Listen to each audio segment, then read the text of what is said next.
Krishna everyone. I am Ribbija and welcome back to my channel. So today I am going to share with you what is the difference between a person in Krishna consciousness or a person not in Krishna consciousness. So let's get started. एक person जो Krishna consciousness में है और एक person जो Krishna consciousness में नहीं है, इन दोनों में मेनली डिजायर्स का डिफरेंस होता है, यानी इच्छाओं का डिफरेंस होता है। क्योंकि जो इंसान कृष्णा कॉन्शियसनेस में है वो कभी ऐसा कोई काम नहीं करता जो उसके कृष्णा कॉन्शियसनेस को डेवलप करने में हेल्पफुल ना हो। वो अपना सारा काम कृष्ण को सेंटर में रख करके करता है। डेट्स मीन वो अपना सारा काम कृष्ण से रिलेट करके उनको ही डेडिकेट करके करना चाहता है, क्योंकि उसे पता है वो खुद कुछ नहीं कर रहा, भगवान यानी कृष्ण उससे करवा रहे हैं। करता वो नहीं है, करता भगवान है। और वही जो इंसान कृष्ण भावना अमृत में नहीं होता, यानी कृष्णा कॉन्शियसनेस में नहीं होता, मटेरियल कॉन्शियसनेस में होता है, उसे ये होता है, घमंड होता है कि सब कुछ वही कर रहा है। उसे लगता है कि मैं इतने सारे पैसे कमा रहा हूँ, मैं अपने फैमिली को इतने अच्छे से चला रहा हूँ, मैं सब कुछ मैं कर रहा हूँ, मैं। हो सकता है दिखने में लग रहा हो कि जो इंसान कृष्णा कॉन्शियसनेस में है वो भी मटेरियल एक्टिविटीज से अटैच्ड है, लाइक जो इंसान कृष्णा कॉन्शियसनेस में नहीं है उसकी तरह, बट ऐसा होता बिल्कुल भी नहीं है। एक कृष्णा कॉन्शियसनेस वाला पर्सन हमेशा अपने सारे काम करने से पहले ये सोचता है क्या मैं ऐसा करूंगा तो कृष्ण मुझसे खुश होंगे, क्या मैं ऐसा करूंगा, मैं ये काम करूंगा तो कृष्ण को अच्छा लगेगा। इन सिंपल वर्ड्स वो अपने सारे काम कृष्ण के सेटिस्फेक्शन के लिए करता है। और वही जो इंसान मटेरियल कॉन्शियसनेस में होता है वो अपने सारे काम अपने सेंस ग्रेटिफिकेशन के सेटिस्फेक्शन के लिए करता है। मैं इसे आपको एक एग्जांपल के साथ समझाती हूँ। There are two person, one in Krishna consciousness and other in material consciousness. They are working on the same level and same platform, but दोनों में जमीन आसमान का डिफरेंस होता है। क्योंकि मटेरियल कॉन्शियसनेस वाला इंसान डूबा रहता है फॉल्स ईगो में कि सब कुछ वही कर रहा है। उसे इस बात की नॉलेज होती नहीं कि इसका बॉडी मटेरियल नेचर से बना है जो सुप्रीम लॉर्ड के सुपरविजन के अंदर काम करती है। उसे पता ही नहीं होता है कि उसे ये body supreme personality of God head यानी कृष्ण द सुप्रीम लॉर्ड उनके ऑर्डर से मिली है, उन्हीं की कृपा से मिली है। तब जिनकी कृपा से इतनी भली चंगी बॉडी मिली है उन्हीं को सर्व करने में इस बॉडी को एंगेज करनी चाहिए ना।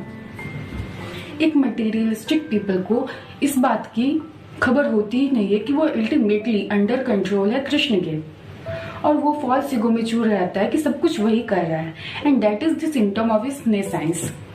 और ऐसा मैं नहीं बोल रही, ऐसा भगवत गीता के टेक्स्ट 27 चैप्टर 3 में लिखा हुआ है। Go and read. और वो अपने झूठे अहंकार में, सेंस ग्रेटिफिकेशन में इतना ज्यादा डूब जाता है, इतना ज्यादा खो जाता है कि वो भगवान supreme personality of God head के साथ अपने एटर्नल रिलेशनशिप को भी भूल जाता है। और जो इंसान कृष्णा कॉन्शियसनेस में होता है यानी कृष्ण भावना अमृत में रहता है, उसे इस बात का पता होता है कि वो supreme personality of God head Krishna का ही पार्ट है, उन्हीं का अंश है।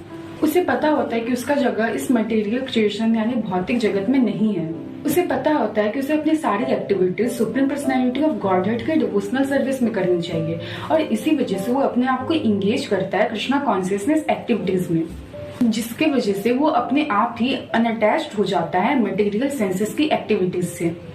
और ये कृष्णा कॉन्शियसनेस पर्सन, क्योंकि वो कृष्ण की भक्ति कर रहा होता है, उसके मन में भक्ति होती है, इसी वजह से उसके अंदर काइंडनेस भी होती है, और इसी वजह से वो अपना कोई भी काम पूरी हॉनेस्टी, सच्चाई और मेहनत से करता है, और उसके बदले उसे जितना मिलता है वो उसी में सेटिस्फाइड रहता है। वहीं कुछ मटेरियल कॉन्शियसनेस वाले पर्सन जो होते हैं उन्हें कितना भी मिल जाए उनका मन कभी सेटिस्फाइड नहीं होता है, क्योंकि वो हमेशा जितनी मेहनत करता है उससे ज्यादा अपने रिजल्ट यानी उस मेहनत के रिजल्ट से ज्यादा उम्मीद रखता है।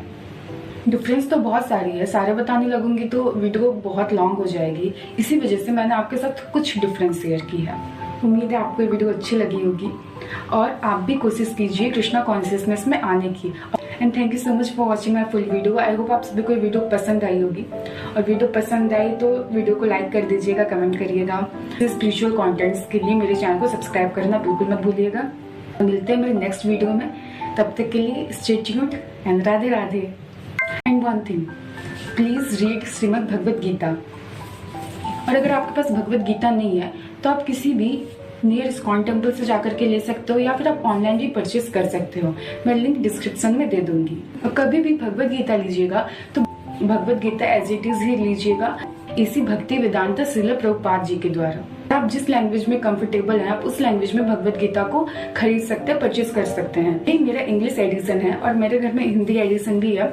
आप इंग्लिश में कंफर्टेबल है तो आप वही खरीद लीजिए, या फिर अगर आप हिंदी में कंफर्टेबल है तो आप वो भी खरीद सकते हैं। मैं दोनों का लिंक डिस्क्रिप्शन में दे दूंगी। भगवद गीता और भी कई लैंग्वेजेस में है। हरे कृष्णा।